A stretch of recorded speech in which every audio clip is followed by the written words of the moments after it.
Hello and welcome to the HistoryNetwork.org podcast. If you'd like to become a patron of the podcast, we would love you to.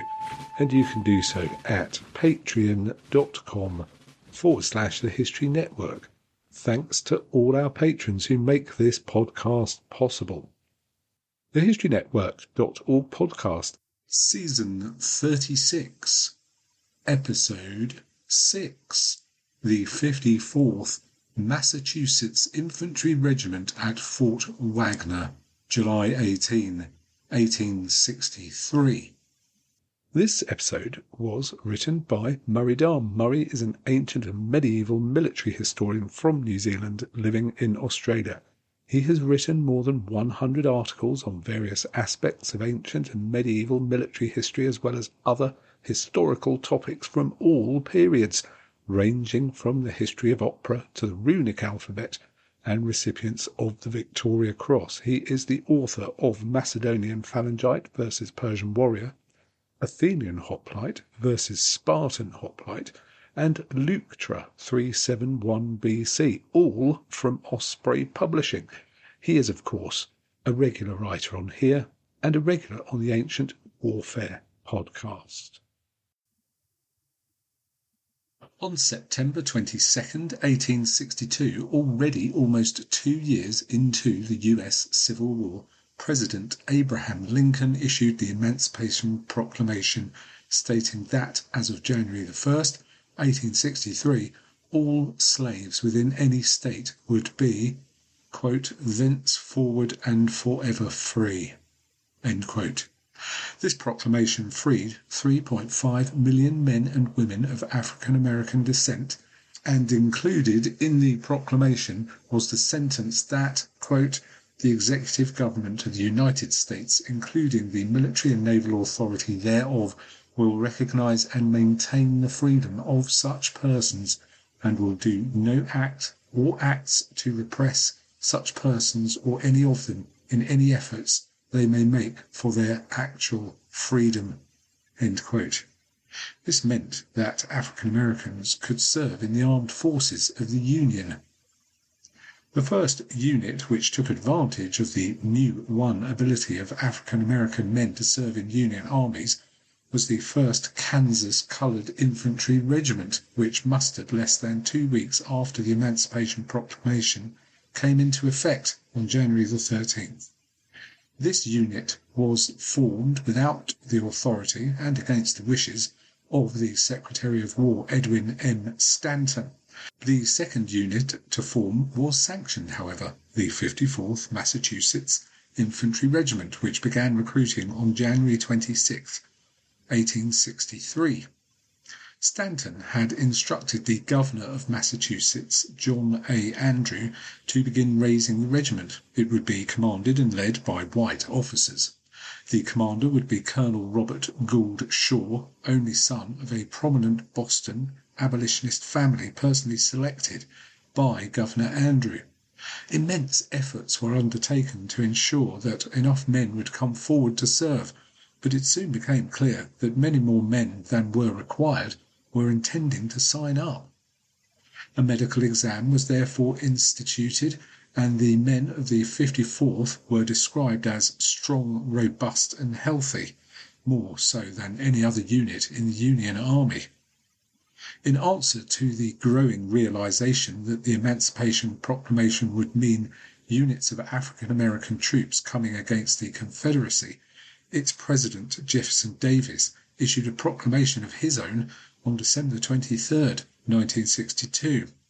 This stated that all African American soldiers and the officers commanding them should be considered criminals assisting in servile insurrection and were thereby condemned to death. This proclamation did nothing to slow the numbers of men coming forward to serve in the new units, however. The 54th trained at Camp Meigs in Redville, near Boston. It mustered into service on May 13, 1863, leaving Boston on May 28th. It would not have to wait long before it saw its first action. The 54th marched to Beaufort, South Carolina, where they were joined by another African-American unit, the 2nd South Carolina Volunteer Infantry Regiment. The 2nd had already mounted successful raids in early June.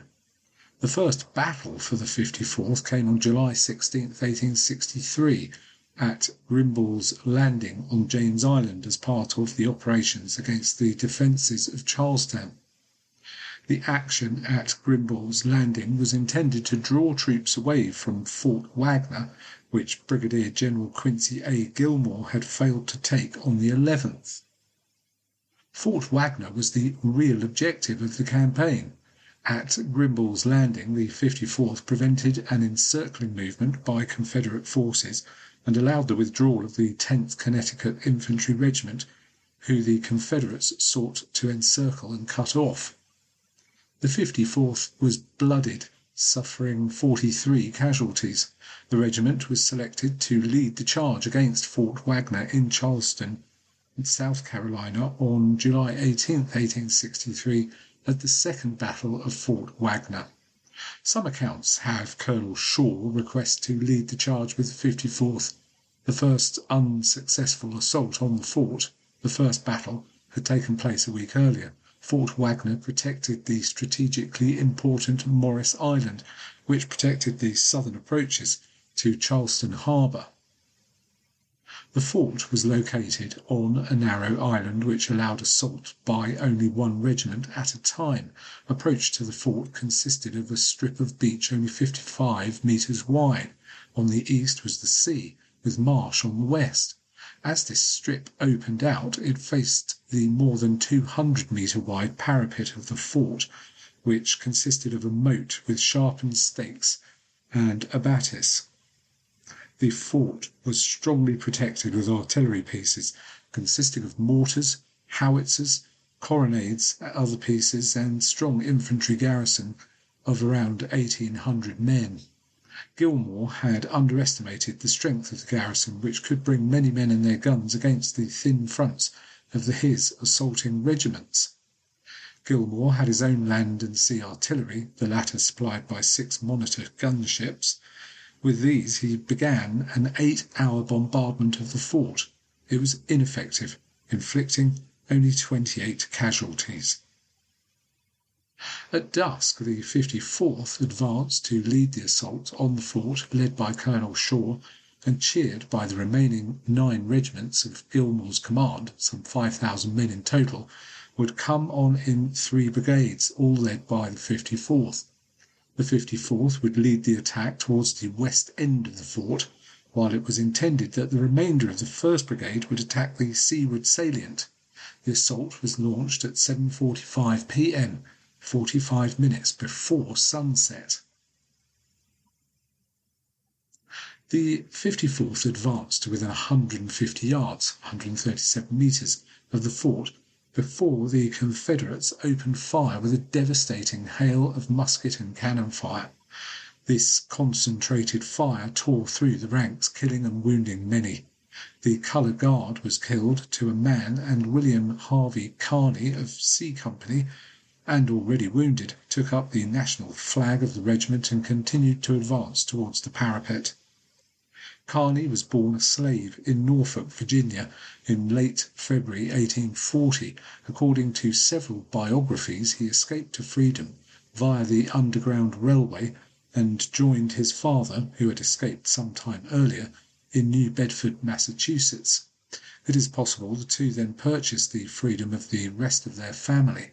It is also possible that the young William had his freedom purchased by his father. In February 1863, just before his 23rd birthday, Kearny passed the physical and joined the 54th. One version of events at Fort Wagner is that, as he saw the flag falling, Kearny threw away his own gun and took up the flag instead. The tide was coming in, and adding to their perils, the moat around the fort was now filled with 3 feet of water. Some enemy stood on the parapet and fired down into the water-filled moat at the men of the 54th. Kearny advanced with the colour and reached the parapet of the fort. Kneeling on it and in one account planting the flag, and the regiment followed him. There, having not fired a single shot in their advance, the men of the 54th engaged in fierce hand-to-hand combat with the 51st North Carolina Infantry. Musket butts and bayonets were brought into play on the parapet top. The Union troops were massively outnumbered, however, and were soon forced back. Many of the officers of the 54th were wounded. Colonel Shaw had reached the parapet of the fort, but had been shot and killed there, pierced by 7 wounds, according to Confederate reports. Until that moment he had encouraged the regiment on with cries of "Forward, 54th!" Lieutenant Colonel Hallowell, who was severely wounded in the groin, Captain Willard, and the next 8 in seniority, 3 lieutenants, and the adjutant, had also been wounded. Another of the wounded was Lewis Henry Douglas, son of Frederick Douglass, the famous orator who led the calls for recruitment in Massachusetts only a few months before. In all, the 54th suffered almost 30% casualties. 30 were killed in action, 24 died of wounds, 15 were captured, and 52 were reported missing. It is possible that those men were victims of Jefferson Davis's proclamation and not accorded the treatment due to enemy combatants. Only 315 men survived. Other accounts have an even higher price, stating that out of 600 men of the 54th, 272 were killed, wounded, or missing, almost 50% casualties.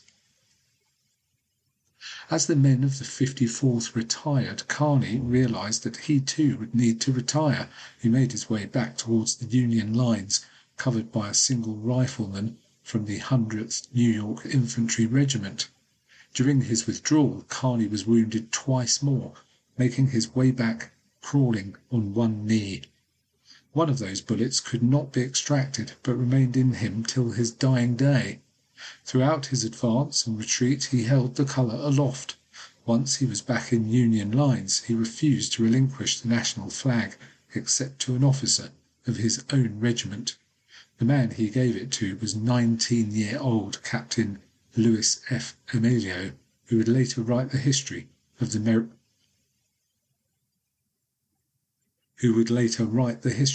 regiment. As he moved through Union lines, he was cheered by the men, and he uttered a statement which would become famous.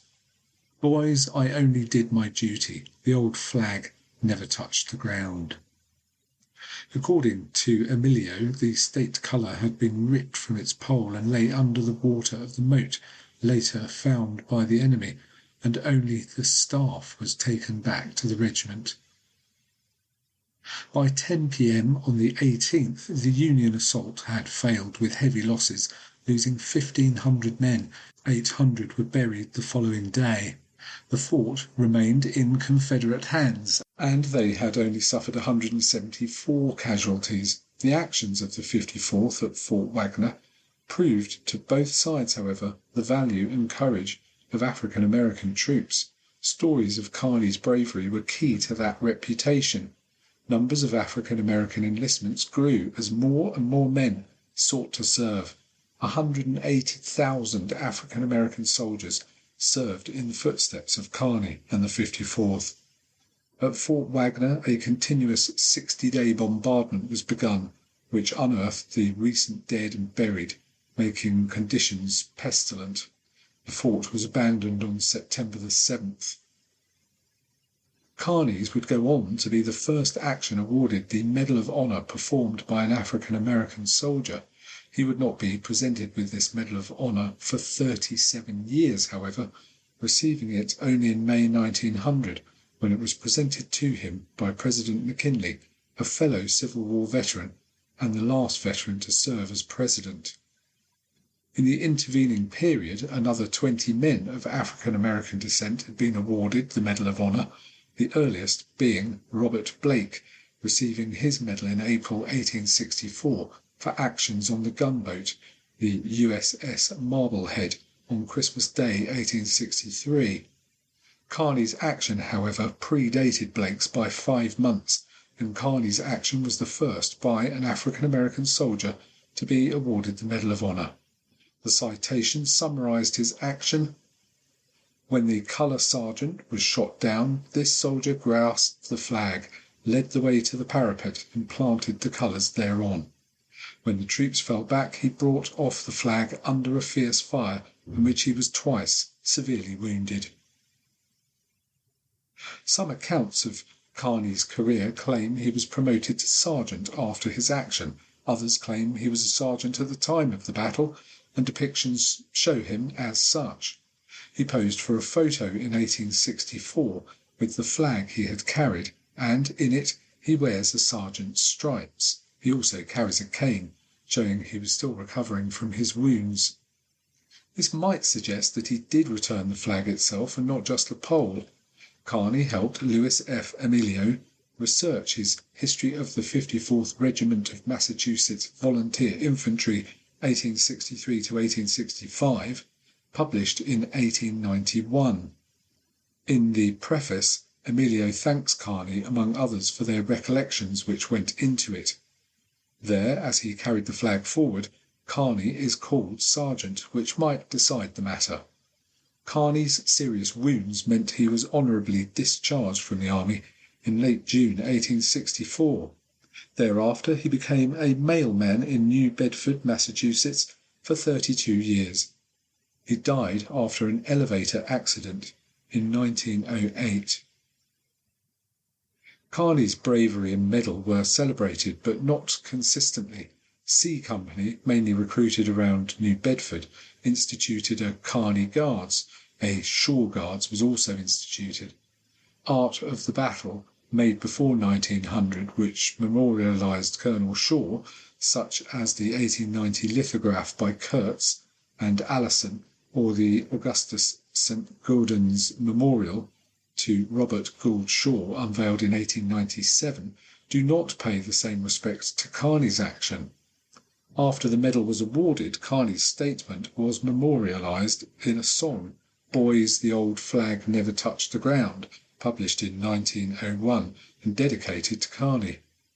In its lyrics, the song told the entire story of Kearny's bravery. Several novels and works of non-fiction have also told the story, such as One Gallant Rush, 1865, by Peter Burchard, and based on the letters of Robert Gould Shaw. The story of the 54th and the Second Battle of Fort Wagner was the subject of the 1989 Academy Award-winning film Glory, starring Matthew Broderick as Colonel Shaw. Despite the subject, the film does not include Kearny as a character at all, and his actions are given to a fictitious Private Trip played by Denzel Washington, and for which he won the Academy Award for Best Supporting Actor. In the film, it is Trip who lifts the flag and carries it forward. The film also has colour sergeants in the fort, although in the actual battle they had all been killed early in the assault, and it was for them Kearny took up the flag. Kearny's story deserved, and deserves, better. Thanks once again, Murray, for writing that episode for us. If you'd like to have a go at writing an episode for us, or you want to contact us and give us an idea for a subject that you think we've not covered yet, then just drop us a line, info@thehistorynetwork.org for that. And once again, please do consider becoming a patron of the podcast at patreon.com/thehistorynetwork. Once again, thank you to all our patrons who make this podcast possible. Thanks again for listening. You've been listening to the historynetwork.org podcast, written by Murray Darm, read by Nick Barker.